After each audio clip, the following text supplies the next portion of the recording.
ለውሻም ቢሆን መኖር ያስፈልገዋል። ይሄ ኢትዮ ሆምስ ይባላል። ሀብታምና ዝነኛ ሰዎችን ብቻ ነው የሚያስተናግደው። ይቅርታ ይኔት፣ እኔም ቤት ለመግዛት ነው ወደዚህ የመጣሁት። ወንድሜ እኛ የምንሸጣቸው ቤቶች በትንሹ 30 ሚሊዮን ብር ናቸው። አንተን ደግሞ ሳይ እንደዛ የማውጣት አቅም ያለ አይመስለኝም። ስለዚህ ጊዜ ባታቃጥልብን ጥሩ ነው። ውጣለን። የኔት እኔ እናንተ የምሸጧቸው ቅንጡ ቤቶች በጣም ነው የሚማርኩኝ። ለዛም ነው ዛሬ ለመግዛት ወደዚህ የመጣሁት እና ካላስቸገርኩሽ እባክሽ ያሉትን ቤቶች ብታሳይኝ። እኛ የምንሸጣቸውን ቅንጡ ቤቶች ልገዛ? አዎ ልክ ነሽ። ለእኔና ለፍቅረኛ የሚሆን ቤት መግዛት አለብኝ። ልክ እኮ ነህ። ለውሻም ቢሆን መኖር ያስፈልገዋል። ነገር ግን ለአንተ የሚመጥን በትንንሽ ዋጋ የሚሸጡ ሰዎች አሉ።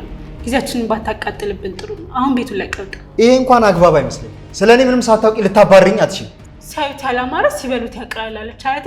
አሁን ቀጥ ብለህ ውጣ፣ አለበለዚያ ጥበቃ ነው እንጠራለን።